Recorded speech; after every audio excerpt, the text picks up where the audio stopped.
Hello, and welcome back to the Camino Storytelling with me, Ronni. And this is a crazy day. It's the 50th episode. 50th episode of The World is Storytelling. And a new jingle. The jingle is from a fantastic song by the band Bukhara. It's called Storytelling Animals. And wow, the lyrics really fit exactly what we are trying to achieve here on the podcast, which is share stories, share human stories. Thank you for all your support in getting to this 50th episode. There's many more to come. Let's keep on sharing stories. In this crazy world that we live in, we need to keep listening and keep sharing. And before we go on to the story of the fabulous Anke, did you know that the circle is the most ridiculous shape in the world? It's because there's absolutely no point to it. Oh dear. All right, and now on to the interview with the amazing Anke. Enjoy, and thank you again. So tell a story, one that is true. Yeah. Welcome back to the Camino is Storytelling, and welcome to the Camino is Storytelling, Anke. Yeah. Lovely to meet you. Same wise. And I gave you no warning or no idea what this is about. No. I'll see what happens. Yeah, exactly. We'll see what happens. I'm just curious about your stories. What's the story behind why you're doing your... what number Camino is this? That's difficult to say. I started 11 years ago. I do one whole Camino each year. Wow. But twice a year I do 3 weeks. Okay. So that's a lot. I did almost all the Caminos in Spain. Yeah. Yeah. That is a lot of Caminos. That is a lot. And why? I love it. It's after a week you start developing happy hormones in your brain. Mm-hmm.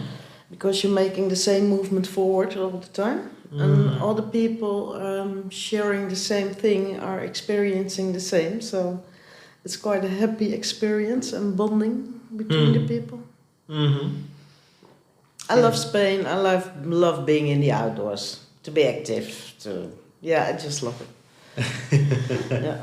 And in your 11 years of doing the Camino, do you want to share with us some moments of highlights and some maybe moments of lowlights as well?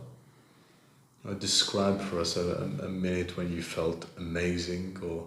I think the best was during coffee time. Mm-hmm. The first 2 weeks, there were only young people walking. All the people were afraid going out to Spain to travel. Only half of the amount of pilgrims were allowed in the albergues, which was beautiful. It was you had to ventilate you. The first 2 weeks, everybody was a bit timid. And after 2 weeks, we all opened up. And everybody was so happy, and we needed each other and the company, and that was the best Camino ever. And maybe some of the lowlights, a moment where you felt like... Oh. And people snoring. Yeah. That's always a problem. Now I'm worried about if my snoring is going to be terrible tonight. But we're gonna have the podcast will be continued tomorrow if you're snoring tonight. Promise me. Absolutely.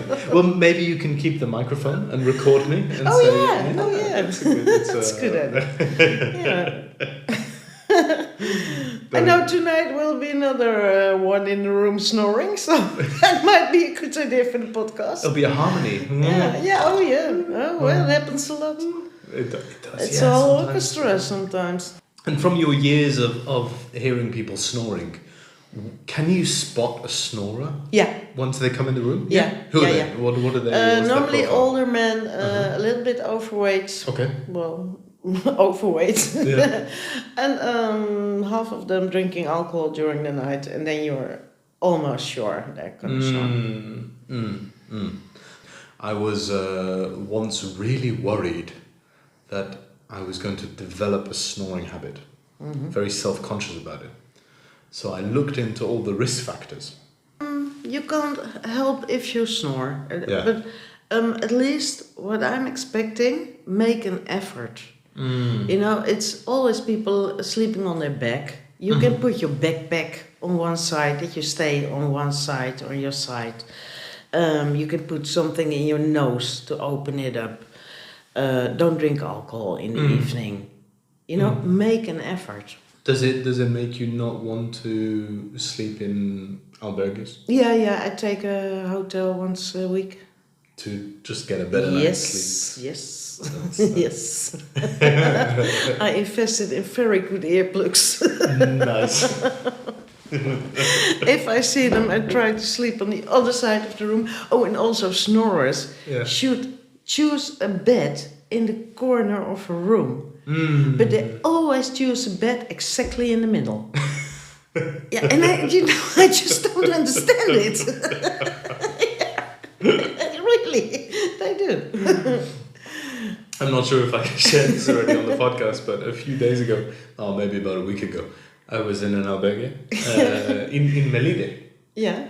And it was really quiet. It was beautiful. I was thinking this is going to be a good night's sleep. Oh, yeah. There's 31 kilometers to do tomorrow, so I want a good night's sleep. And the albergue said very clearly 10 o'clock, silence, and I was like, perfect. Yes. So I came back in at 9:30, brushed my teeth, get into bed, I'm lying out, and actually it's quiet, really quiet, and I'm thinking, I'm going to have an amazing night's sleep. It's taking me time to fall asleep, but that's okay. I'm listening to some music in my headphones, not making any noise. And suddenly, the door opens. I know the feeling. And then, right when the door opens, there's a massive fart.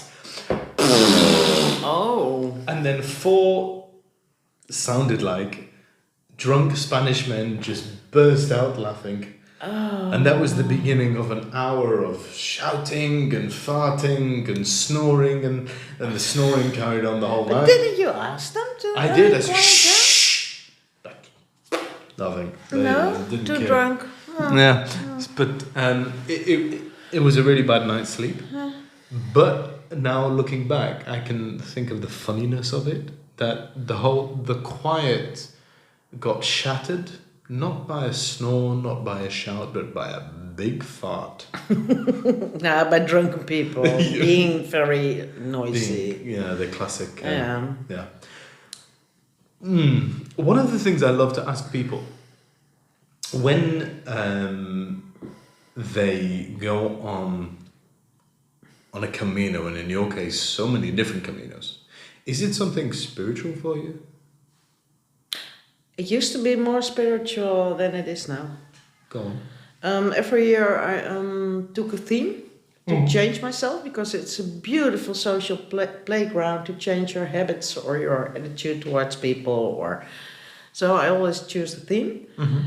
And nowadays it's more about accepting everything. Like accepting the snoring, accepting people that are different. You know, change the things you can and accept the things you cannot change. That's really beautiful. It's about balance. Yeah. So no more themes anymore? No. And does that feel less valuable? Yes, but also less heavy. It lightens up. Because you're just doing it. Yeah. And I became quite a good walker, so it's not a big challenge for me, the hills. And you never get bored of the same because you 11. That's a lot of Caminos. People recognize me on the Camino. Oh really? Hello, hello. Seen you before? Yeah. Oh. Maybe then you did it a lot of times, maybe too many. That's great. That's really great. On the Camino, you can be whoever you want to be. If I tell I'm a count from there or lady up, I can be whatever I want to be. Yeah. So I met a guy from Ireland, and he was Father John, and everybody was talking about Father John. Very young, handsome guy. Okay. Dressed up like in a brown like a dress with a cord around his middle, like father. He was giving everybody the blessing. And everybody was inviting him for beers and for dinner, and everybody wanted to be with Father John. Okay. And then one night we became very drunk, and Father John was dancing on the tables with me, and he told me he wasn't a father at all. Really? It was so good. It was so good. Father John, if you're ever out there, please come on the podcast. Oh, amazing. Wow. And are you ever going to stop doing Caminos, or are you just... Yeah, but I want to keep doing it every year, so I keep in shape, so I can do it for a long time. Amazing. Yeah. Wow. So which one next? I'm not sure yet. Because you must have done them all, right? Yeah, but the France is my favorite, but it's getting so busy. So maybe next time you have to walk from the Netherlands. No way. No, I'm going to miss the social part. No. That's a good point. Yeah, you'll see less people.